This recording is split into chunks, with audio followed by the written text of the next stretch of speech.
देवी पार्वती और भोले शंकर के प्रेम की अलग ही पराकाष्ठा है। लेकिन एक बार कुछ ऐसा हुआ कि देवी पार्वती ने भोलेनाथ को शाप दे दिया। हालांकि उनके साथ उन्होंने अपने ज्येष्ठ पुत्र कार्तिकेय, भगवान विष्णु और रावण को भी शाप दिया। आइए जानते हैं क्या है ये रहस्य। पौराणिक कथा के अनुसार एक बार भोलेनाथ ने माता पार्वती के साथ जुआ खेलने की अभिलाषा प्रकट की। इस खेल में भगवान शंकर अपना सब कुछ हार गए। हारने के बाद भोलेनाथ ने अपनी अलग ही लीला रची। उन्होंने पत्ते से बने वस्त्र पहने और गंगा तट पर पहुंच गए। कार्तिकेय को जब ये बात पता चली तो वह माता पार्वती से समस्त वस्तुएं वापस लेने पहुंच गए। जब वे चीजें वापस लेने गए तो माता ने कहा कि खेल में हारी हुई वस्तुएं खेल में ही जीतनी होगी। इसके बाद खेल शुरू हुआ और इस बार खेल में पार्वती जी हार गई तथा कार्तिकेय शंकर जी का सारा सामान लेकर वापस चले गए। इधर पार्वती जी भी चिंतित हो गई कि सारा सामान भी गया और पति भी दूर हो गए। पार्वती जी ने अपनी व्यथा अपने प्रिय पुत्र गणेश को बताई।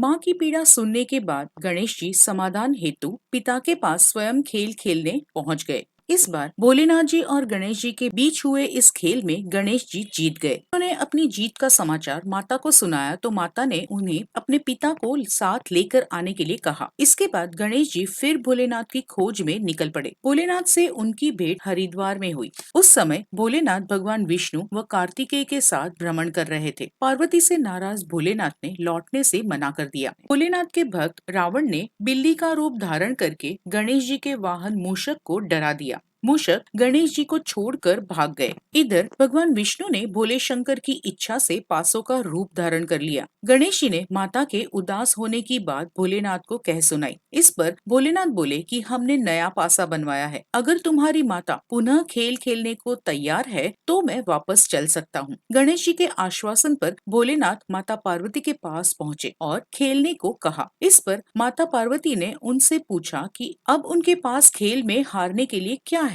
भोलेनाथ के पास अब तो कुछ नहीं था तो वो चुप हो गए। इस पर नारद जी ने अपनी वीणा उन्हें सौंप दी। अब इस खेल में भोलेनाथ हर बार जीतने लगे। एक दो पासे फेंकने के बाद गणेश जी सारी बात समझ गए। उन्होंने पासों के रूप में भगवान विष्णु का रहस्य माता पार्वती को बता दिया। ये सब सुनकर माता पार्वती को क्रोध आ गया। उसी समय रावण ने माता को समझाने का प्रयास किया लेकिन उनका क्रोध शांत नहीं हुआ तथा क्रोधवश उन्होंने भोलेनाथ को शाप दे दिया। देवी पार्वती ने भोलेनाथ को शाप दिया कि उनके सिर पर सदैव गंगा की धारा का बोझ रहेगा। इसके बाद भगवान विष्णु को ये शाप दिया कि यह रावण जो आज तुम्हारे साथ हर खेल में बराबर का साझीदार रहा है, यही एक दिन तुम्हारा शत्रु होगा। फिर उन्होंने रावण को यह शाप दिया कि जिसकी आज उसने मदद की है वही विष्णु एक दिन उसका अंत करेंगे। देवी पार्वती का क्रोध यही खत्म नहीं हुआ। उन्होंने कार्तिकेय को हमेशा ही बाल रूप में रहने का शाप दिया। तो यही कारण है कि कार्तिकेय हमें हमेशा बाल रूप में ही देखने को मिलते हैं।